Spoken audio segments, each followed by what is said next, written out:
To put in some space here because she wants, this is a runner, and she wants to have some fringe. So this is the end of her sample. So an ending here to your sample. And then we'll leave some space for your fringe, and then we'll put in some more of these guys, okay? You want me to beat them as I go? Yes, beat them up. Beat them up. Should this be over, under, over, under? I mean, Yeah, just plain weave is good. You bet. So we'll just put in like 3 here, and then we'll leave some space. How long a fringe do you want? just a few inches. I don't want very much. Okay, so we'll leave like 6 inches space because it always seems to disappear. By the time you get around to doing your fringe, it's like, I thought I had 10 inches here, and all of a sudden I don't. Okay.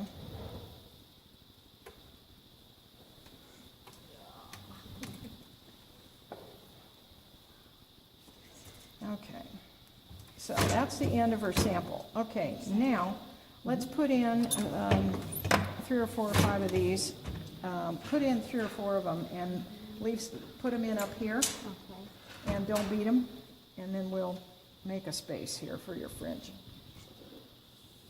Should I roll this up? Yeah, just leave it there. Okay. Change sheds. There you go. Put in another one. Catch your doodad here. Catch your floating guy. Yeah, that's good. I need to roll This guy. Should I make it a flat? Doesn't matter. Either or. Yeah. Bang it a couple times. Okay. Let's close the shed. What I need to do is get some, whatever color you want to use for your knots. I need to put some on the shuttle. And I'll show you how to do it. We'll start out and then you'll finish, okay? And what Rosalie said, as far as the amount of weft you need to do these, she said 6 times your warp. I find that to be too much, but just because we're doing it the way Rosalie wants, figure pull six times out of there, and we'll put it on here, and you will have plenty. Okay. Now, do you leave it attached to your shuttle? No, separate. It is separate from your shuttle, okay. No, we're going to put it on this guy, Right. which is a, what are these called? Netting. Netting shuttles, that's right, thank you. I should know that. My grandpa was a commercial fisherman, and I know that they used to mend their nets with this sort of a doodah, but I was too little to really know what the heck they were doing. Okay, so the thing about these, it's a little fussy to get it going, but you have to put it around this center finger here, I'll call it, and then around, so it's just kind of like winding a stick shuttle, you just get it on here in the old way that you can. And you're just trying to get it on here so that as you need to use it, it's available without having some long. If you use a darning needle, then you've got this long piece of string that you're pulling through every time you do one of these knots. So the only advantage that I see over a needle to having one of these shuttles is the fact that you can wind your weft onto it, and it gets it out of the way, especially if you have a wide project like Kathy has here. If you're doing a scarf, well, you might be able to get by, but okay, so the first decision you have to make is how many ends am I going to encircle and make part of each knot. And what Rosalie, 2 dents worth. So in this instance, I've got my floating selvage on the end, so there's going to be 5 on this end and 5 on this end. So there's 2 warps in each slot here. So I've got 4 warps coming through 2 slots in the reed, and I've got my floating selvage to begin with. So I'm just going to pick those up in my hand, and I'm going to come underneath them, and I'm going to leave a bit of a tail. And I'm going to come around, and I'm going to pick those same things up again, and I'm going to make a circle with like this on your hand with your weft, And then you come underneath your warps and over the top, whoops, hello, over the top of your circle, like that. Now what I also do on this end is I'm pulling it together. I take this end here and I just put it back through to secure it Capture both of those. so that it doesn't go flying off somewhere where you don't want it. And then just kind of pull it tight. So you've got two ends you're working with here right at the beginning. So pull it tight. So there's one time around, right? So now I'm going to put the weft over my hand again. I'm going to go under the warp, over the top of the circle, and I'm going to pull it tight. So Okay? you do that move twice. Do it twice. It's a double half hitch. is Double what it half is. hitch. And you can see the little bump it makes? See the little bump? It makes just a little bump.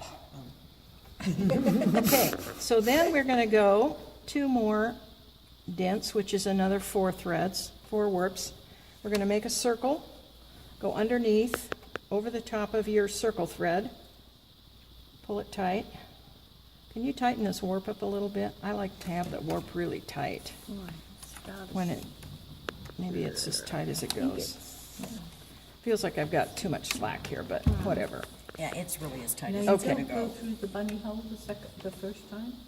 Hmm? You don't go No, through that? yes. You do, you do. You do. Okay, so there's twice with the second group. So I'm picking up 4 more threads, put my hand under it, drape the weft around your hand, go under the warp, over the weft, One, pull it tight once, and you kind of need to keep some tension on this so that these first couple knots that you did just don't go and get loose. So you do kind of need to keep some tension. So I try to do that with my thumb and then pulling good on this. And then I grab a hold of this and keep some tension on it while I'm fussing around trying to get my next 4 threads in my hand here. Okay, so I've got some tension on it. I put my fingers under here. Oops, let me get them again here. And you see how when I make the circle with the weft, it's coming over the top of these 4 that I just picked up, and then under and over again, under the warp and over the weft. Pull it tight. Grab it with your thumb, under, over, pull it tight. And then if you need to, just kind of poke it down with your finger. Okay, next 4. Is that 4? Nope, it's 5. There we go. Okay, here's 4. So, around, underneath the warp, over the top of the weft, pull it tight. Under the warp, over the weft, pull it tight. And then the next 4. Oh, yeah. Okay. Under, over, pull it tight. That is what it's for. Under, over, I left mine home. pull it tight. Okay, so I'll do these across here because you'll be able to see them easier. Okay, I've got 2 blacks and 2 reds is what the next set's going to be. So you'll be able to see this blue easily.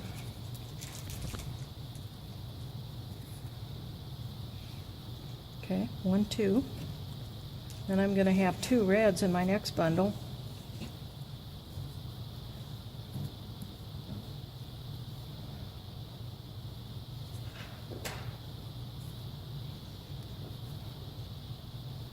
And then I'm going to have 2 blacks and 2 blues in my next bundle.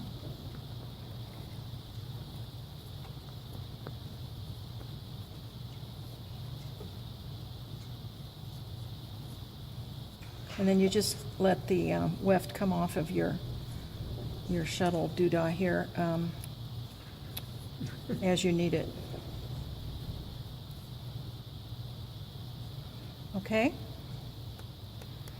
So, what you want to have is some, weaving in here. You want to have some sort of weft in here in front of your knots.